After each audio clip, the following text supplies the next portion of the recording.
Do you have a lawyer already paid for? Do you hire an attorney?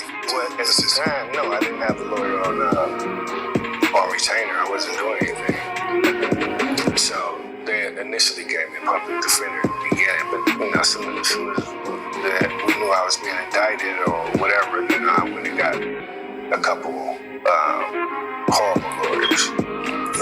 Yeah. They say federal agents, they have like this conviction rate of 90, they throw numbers out there, 97, 90%. Yeah.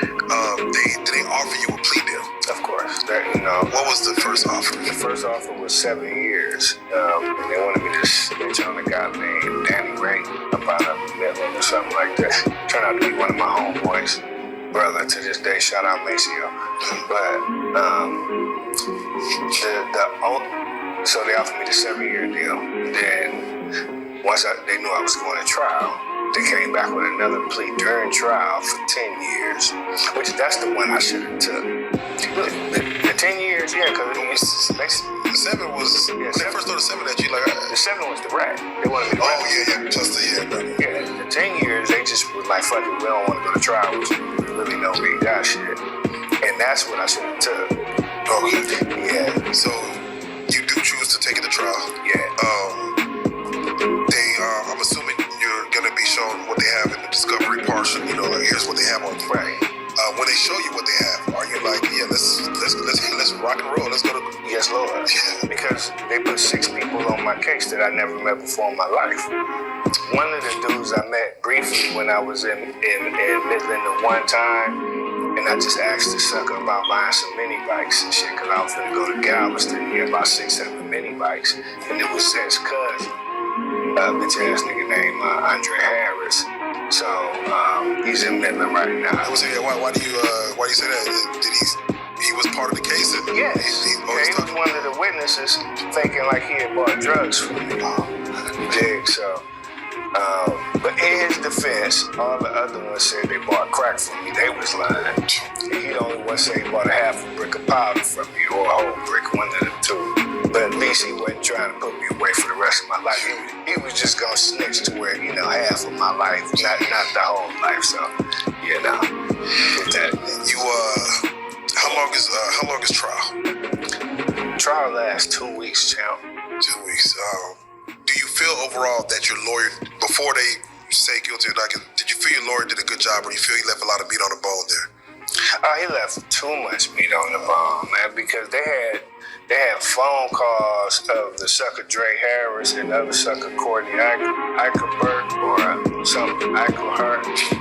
They had transcripts of them talking to this one female, because they both was liking the same female, both was some tender dick about the bitch. And they both, on the phone, jail phone, telling them, and the Fritz nigga, they had him telling his baby mother that he didn't know me, he was gonna work the system and blah, blah, blah. I had the other two suckers basically saying the same thing. And then my lawyers, versus having those conversations played to where the jury can hear them, actually hear them saying, I'm finna lie on this nigga to get out of jail. The judge who was rocking with them on the cool, they had him transcribed. Now, it's one time thing, you got a jury been in there for hours. Then you say, I'm finna read this, and it's a long, drawn-out ass conversation and get to the point. You see what I'm saying? They left a lot of meat on the bone because you didn't have a drug sale, you didn't even have a real nexus, meaning the female Angela Hudson, who they were using her for a nexus, because she went to fucking Western Union and sent $2,900 or whatever it is to me. But I'm telling them I don't know her. I never picked up the money. So where's the connection? The money went back to the bitch. Yeah. I didn't pick it up. So at this point, you are Twisted Black. Yes, Lord. And I'm sure that Larry, do you feel like they're trying, all right, another rapper we got, they're trying to, like, no matter what, they're going to try to railroad you on this one because of who you are? I didn't know to this magnitude, brother, because I didn't know how the feds play, but I remember one thing when they handcuffed me and they put me in that excursion. I'm in the back, true story, no cap. Got the handcuffs on. And he said, we know about your deals. We know about the deals in New York, because at the time I was rocking with DJ Toom, same one that T.I. fooling with right now. And we had like several deals on the table. And so they basically told me, hey, we know what you do and we know about that. He said, but we feel like you're a drug dealer, but right now I'm giving you a chance to help yourself. Where's Leroy Big Shelton, which is my partner? You know, it was my bodyguard at the time. And so as soon as he said, where's Leroy Big Shelton, I got my hands behind my back. And, you know, I said, what? He said, Leroy Big Shelton, it's time for you, you know, tell us where you're at, it's time for you. I said, and so that really pissed him off, you know what I'm saying? He's like, oh, you're gonna see, you know, and I'm saying to myself, man, we ain't gonna see shit, nigga, I'm rich, this shit here ain't nothing. But you know how that go. How long does the jury deliberate? About 3 hours. 3 hours. In your mind, who's there with you in court? Is it your my wife? Family. Yeah, your family. My friends, my brothers, you know, Jason, Ty, Nola, everybody, Trav, you know, everybody in my corner. My city was coming down there. Had the courtroom filled up every time. How old were your kids at that time? 12 and 8. Young. Kids. Wow. As they deliberated, in your mind, based on the performance that, you know, of course, they did and, you know, your attorney, did you feel you were gonna get that not guilty? Yes. Everybody in the courtroom felt that because the shit wasn't adding up. One of the suckers, the Dre Harris, they catch him lying on stand. He damn near crying, and they had to kick him off the case, kind of, you know. Others, it just wasn't, you know, you could tell that they were, you know, they fighting for their life. They lying for their life. But so, in my eyes, you know, and then they had 2 blacks on the jury. I'm like, at least if nobody get it, y'all gonna get it. Yeah, it's gonna get home. Yeah, man, please. 3 hours, they convinced him. Shit. So, I do have to ask, as they come out, of course, either the jury or the judge are reading off the guilty verdict. For them to say guilty, what goes through your mind at this time? I look directly at the black woman. When they said guilty, I just feel like, really? And, you know, just kind of shook my head, you know, because I didn't know I could get this much time. My lawyer had told me the most I could get was like 12 years. Yeah, I was going to ask, what were you looking at? Yeah, 12. He said the most I would probably get is 12 years, but I got attempted murders and shit in my past, and so he said they may stretch you out to about 15. And so I'm thinking the most I can get is 15. I'm like, run this shit, because I ain't doing it. Yeah. And 15 turned to 30. Yeah, as they, because I think you said you had 33 30s to run consecutive. When they gave you that amount of time, like, what goes, because mind you know, I've talked to regular people who don't have much going on, maybe just doing petty crimes and, you know, they're federal charges, but again, your career is, you have deals on the table. Man. What goes through your mind as far as them throwing that number at you, as far as the rest of your life, your children, your wife, what hits you right there? It don't hit you right there. Okay, yeah. Only thing hit me, you know, I'm a fighter, so when they said the number, because he read it off, 360 for this charge, 360 for that charge, 360 for this charge, boom, I'm like, that's 90 years. Yeah, you're doing the calculation of these months again. Hell yeah. The first 360, I had to sit there for a minute and calculate that, like, 360 months, what the fuck? And so, I hit my lawyer, and I said, hey, man, you told me whatever sentences they were must succeed. That's my first order, you know, if you're gonna fight a war, that's my first, what would you call it, stage of the battle. That's my first battle. And so he's like, Your Honor, those charges were to run concurrent, is that correct? So boom, that was my first fight. So it took about a month for that to happen, you know what I mean? And then it hadn't sunken in, if that's the right word,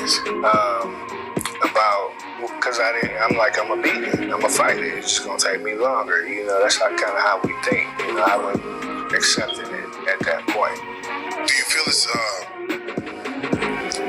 real? Like, as this happened, like, is this real? Somebody's gonna come out and play a joke, you know, somebody's gonna say, "Oh, we got something wrong." Do you feel like there's a mistake being made, or do you feel like, okay, this is real?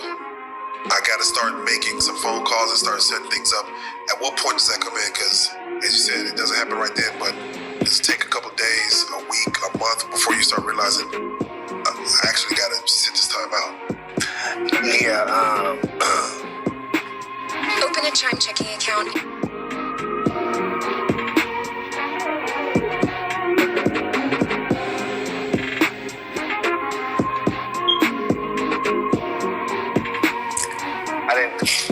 Man, I'm gonna tell you when it started to kind of kick in. Prior to the sentencing, is that I had 2 bond hearings.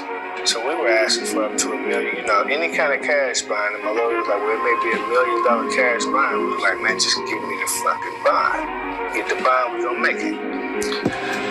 Well, when they wouldn't give me a bond for no reason, basically, I was like, I may have to, you know, this may be a little real. So, like, soon as they sentenced me, so I'm talking about immediately after the guilty, before the judge can, you know, before they even get past the mic back to the judge, I'm in fight mode. I'm like, okay, I'm gonna have to sit down and call so and so, and blah blah. So I was already there to answer your question.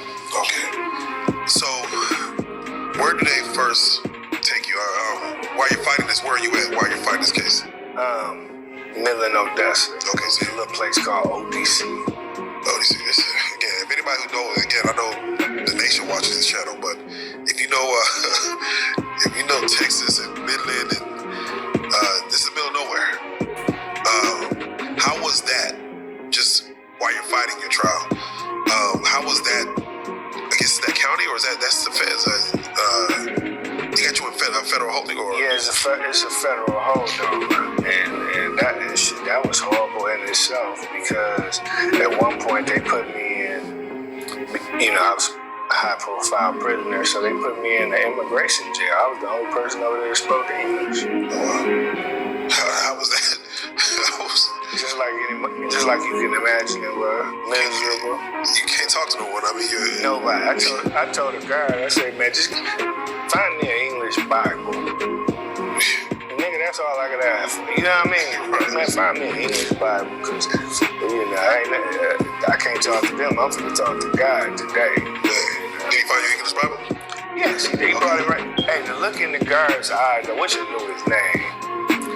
It was like, oh my God, we ain't never seen him do no shit like that. He knew, you know, because you got to think about this. See, prison is territory.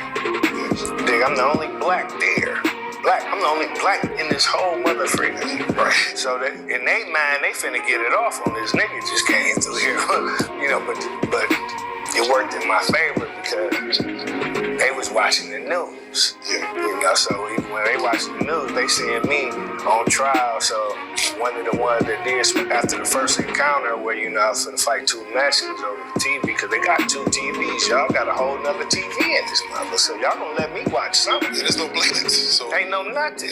And I put this on everything I love, man. I'm like, I wanna die anyway, nigga. So, you know, I make one of these motherfuckers kill me here behind this TV, and it was BET, 5 o'clock, you know, and she used to come on at like 4, 5 o'clock. Man, I'm finna watch this. But it just so happened that they had seen me on the ticker of CNN, and so me and the other Mexicans, we finna get it in about this TV, because it either happened the day before, and they come in today, and they gonna sit there like they finna watch it. While I'm on the phone, I'm like, hey, champ, I'm watching that, and they was like, no, me. So I go unplug the bitch, and then they hop off the table, swear to God, they hop off the table, and we square up like, come on, why you bitches run up? And Buddy ran over there, and he speaking a little broken English. He's like, no, you know, we see you on TV, we know you got a lot of time. You know, I said, yeah, well, let me make it. You know what I'm saying? Let nigga watch the TV up, there's some BET up here. Were you happy at least to get out of that spot? To go, hell yeah. I couldn't wait to get to prison. Right. Man, please send me to prison, get me out of jail. Yeah. It's a difference. Now, I'm gonna ask this question a few times as we speak on the spots, but do they know who you are as a rapper in Odessa? Yeah, they did. Okay. Hey, can I drink my tea? Yo, please. I'm sorry, I was just It ain't no tea I had brought it. Oh yeah, there you go. No, please, and you know, anytime, have it on camera. As I ask it, again, as you move around, and I guess you can speak on it now. Do people know who you are as you move from prison to prison? Do you let them know who you are? Does it matter that you're Twisted Black, or how did that follow you as far as the rapper versus Tommy Burns? Man, great question. Every Texas prison I was in, they knew I was coming. They knew, of course, they knew me, and then that's different. But when I was going out of state, so let's just say Texas automatically, they know my music and they knew kind of my street MO. So they knew I was solid. But when you go to other states, they don't know you like that. And even if they said back then we had all the magazines, so I was in every publication. So if they'd seen it or they missed it, they didn't care. You know what I mean? And I didn't care either. I wasn't going in there and say, hey, I'm Twisted Black. You know what I mean? I'm a rapper from Texas. That wasn't important. You know, that ain't how you do your time. All right. Those who did know you, and especially in Texas, is there a respect that comes with that in prison? Or as far as having that status already, is there respect that automatically comes with that? Yeah, it's a gift and a curse though, right? Let me speak on it. Because let's just say the one that knew me and knew of my street antics, he has a certain level of respect. But the ones that don't know me and just think I'm a rapper, well, they respect the fact that, okay, here's a rapper. We with some nigga that, that's supposed to be a rapper. But it goes both. The curse part is they don't know I'm a stomp down street nigga. You see what I'm saying? So you may have dudes that may try to press you, or dudes that, it can go either way. You're thinking you're just a rapper. Yeah, you're just a rapper, because that's what I would do. If I just ran up on a rapper, I'm low-key try to press him.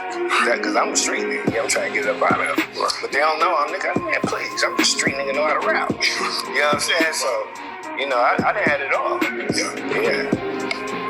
For